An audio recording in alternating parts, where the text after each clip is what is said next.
Sentado no banco de trás do carro de polícia, o jovem inglês Benfield dizia: "Acho que vou conseguir sair impune de grande parte do que fiz." Ele havia seduzido 2 vizinhos solitários na Inglaterra, assassinando um e praticando fraude com a outra, e agora encara prisão perpétua. Na superfície, esse homem de 28 anos era um jovem charmoso, carinhoso e religioso que proferia sermões na igreja batista de seu pai. Mas o sacristão tinha um projeto sinistro: fazer amizade com indivíduos vulneráveis e fazê-los modificar seu testamento. Field foi condenado por homicídio e fraude após um julgamento de 10 semanas. Foi descrito pela polícia como um homem frio, calculista, manipulador, controlador e malvado. Segundo as investigações, ele mirou 2 vizinhos solitários que viviam a poucas casas um do outro em uma vila em Buckinghamshire, número sul da Inglaterra. Peter Farquhar, de 69 anos, era um professor convidado na Universidade de Buckingham, onde Field havia estudado literatura inglesa. Amory Martin, de 83, era uma professora aposentada. As 2 vítimas eram profundamente religiosas, solteiras e sem filhos. Farquhar tinha um grande círculo de amigos e viajava bastante, mas também era solitário. Não era bem resolvido com sua orientação sexual, era gay, mas pensava que isso era incompatível com sua fé anglicana. Amory Martin era católica e também ia para a igreja com frequência. Como seu vizinho, também tinha muitos amigos, mas mantinha uma vida extremamente privada. Ela era muito próxima de sua sobrinha, elas se consideravam como mãe e filha. Field seduziu as 2 vítimas. Farquhar pensou que havia encontrado alguém para amar e envelhecer junto. Já Amory Martin, segundo sua cunhada, parecia hipnotizada por ele, como uma adolescente apaixonada. Farquhar escreveu em seu diário que aquele era um dos momentos mais felizes de sua vida. O medo de morrer sozinho se foi. Investigadores concluíram que os motivos de Field, porém, eram puramente de ganho financeiro e que ele estava mantendo relacionamentos com outras pessoas.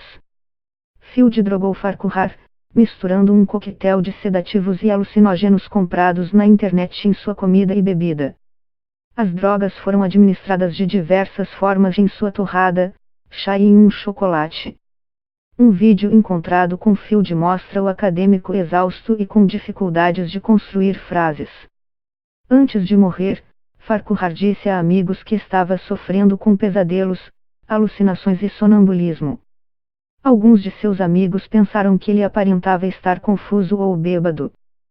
Field construiu uma narrativa para explicar o comportamento de Farquhar. Ele disse a amigos que ele estava doente ou que estava bebendo mais que o normal. Os procuradores dizem que Field estava sendo tratado como alguém que lidava com o peso de ter que cuidar de Farquhar. No tribunal, Field admitiu ter administrado drogas a Farquhar, contando que fez isso porque seu companheiro ficava acordado no meio da noite, ativo pela casa, atrapalhando seu sono. Durante meses, devido à doença misteriosa, Farquhar consultou vários médicos, inclusive um neurologista, e fez vários testes médicos.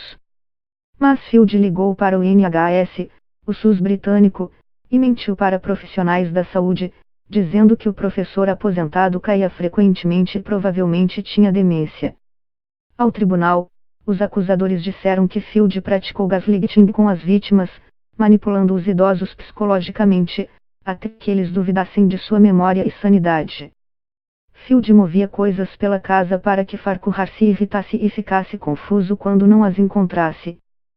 Field, então, chegava e encontrava os objetos imediatamente. Field teria humilhado Farquhar publicamente no lançamento de um livro, dando-lhe drogas alucinógenas. Ele se aposentou de uma escola pública para escrever romances, e um lançamento atraiu um grande número de amigos. Os que foram contam histórias similares de um homem frágil, confuso e escorregando na mesa, com dificuldades para assinar os livros. Em determinado momento, achou que estivesse sendo atacado por raios de luz. Seus amigos acharam que ele tinha bebido até a morte. O médico legista afirmou que sua causa de morte havia sido intoxicação por álcool. Mas, No julgamento, procuradores disseram que Field o sufocou e que ele estava fraco demais para resistir. Antes de sua morte, Farquhar mudou seu testamento, dando a Field direitos à sua casa. Quando ela foi vendida, ele dividiu o dinheiro com o irmão de Farquhar. Apesar da diferença de idade de 57 anos, eles desenvolveram uma relação sexual. Sem ela saber, ele tirou fotos dela fazendo durante um ato sexual. Ele disse que poderia usar isso para chantageá-la, se precisasse. Ele deu a ela vários objetos para que ela se sentisse próxima dele, incluindo uma foto dele com as palavras "Estou sempre com você", que ela colocou em cima da mesa. Quando ele quis dinheiro, mentiu sobre precisar de um carro e Murray Martin deu 4,4 mil libras, pouco mais de 20 mil reais. Ele lhe disse que seu irmão mais novo estava muito doente e precisava de uma máquina de hemodiálise. Era outra mentira, mas ela lhe deu mais 27 mil libras, 128 mil reais. Em uma gravação telefônica que foi tocada no julgamento, é possível ouvir Field ligando para o banco de Murray Martin e passando o telefone para ela, para que ela pudesse pedir para a operadora liberar os fundos. Ela disse ao banco: "Estou pensando em retirar o dinheiro das minhas contas. Tenho um amigo muito querido, que é irmão de outro amigo querido. Ele está extremamente doente, tem dificuldades renais e pode morrer se não tiver sua máquina de hemodiálise. Estou pensando em como posso ajudá-lo." Ele chegou a escrever mensagens no espelho da vítima, que era extremamente religiosa, com esperança de que ela acreditasse que eram mensagens de Deus. Em seus cadernos, Field planejava as mensagens como a escrita deveria parecer, o que as mensagens diriam e quais eram as razões para elas aparecerem. Algumas das mensagens diziam para ela deixar sua casa com Field. Em fevereiro de 2017, Murray Martin ficou doente e sofreu uma convulsão. Foi durante seu período no hospital que ela contou para sua sobrinha sobre seu relacionamento com Field e os escritos nos espelhos. A polícia foi acionada e começou a investigar. Sua sobrinha, Anne Marie Blake, disse à corte que antes de morrer, sua tia começou a se dar conta que havia se enganado, sem acreditar que tivesse sido tão tola de acreditar nas mentiras de Field. Ela afirmou que quando conheceu Field na casa de sua tia, depois da internação no hospital, ela o achou esquisito. Ela o confrontou, perguntando se ele tinha pegado coisas da casa de sua tia, aceitado o dinheiro dela e tentado mudar seu testamento. Ele disse que sim. Ela também perguntou se ele estava apaixonado por sua tia e ele disse que sim. Durante o período em que ficou no hospital, Field tentou visitá-la, mas teve o acesso negado. Ele ligou para a polícia e disse: "Uma amiga foi admitida no hospital e quando eu ligo para o hospital e tento visitar, os seguranças dizem que eu não posso vê-la. Estou ligando para ver se consigo saber de alguma coisa ou o que foi dito a meu respeito, qual é a situação." A investigação da polícia estabeleceu a ligação entre Field, Murray Martin e Farquhar. E 19 meses depois da morte de Farquhar pediram a exumação de seu corpo. Um segundo exame estabeleceu que ele havia consumido menos álcool que se supunha e que havia sedativos em seu corpo. Um consultor forense disse que Farquhar morreu como resultado dos efeitos combinados de álcool e flurazepam, que pode ter afetado sua respiração. Ele não descarta a possibilidade de que Farquhar tenha morrido sufocado por um travesseiro. A análise também mostrou que ele havia sido repetidamente exposto a lorazepam e outros sedativos nos 2 meses antes de morrer. Field foi preso e houve uma busca em sua casa, onde a polícia achou diários e cadernos com uma lista de nomes de pessoas. A lista foi descrita por Field como a de pessoas que podiam ser úteis, como alvos de fraude ou de outras maneiras.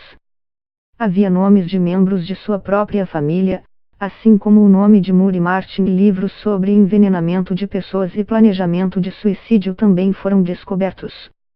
O investigador principal, Glover, disse que Field tinha imenso prazer na miséria das pessoas e dor, e era tudo sobre ganho financeiro. Descreveu Field como um homem cruel. Embora tenha negado ter matado os vizinhos, Field admitiu que manteve um relacionamento fraudulento com eles com o objetivo de fazê-los modificar seu testamento. Ele também admitiu ser culpado de fraude contra Moore e Martin para obter seu dinheiro para supostamente comprar carro e máquina de hemodiálise, mas foi absolvido da conspiração de matá-la. Enfrentou julgamento ao lado de um amigo, o mágico Martin Smith, de 32 anos, que foi acusado de homicídio, conspiração de homicídio, fraude e roubo. Ele foi inocentado. O irmão mais novo de Field, Tom Field, de 24 anos, também foi inocentado da acusação de fraude.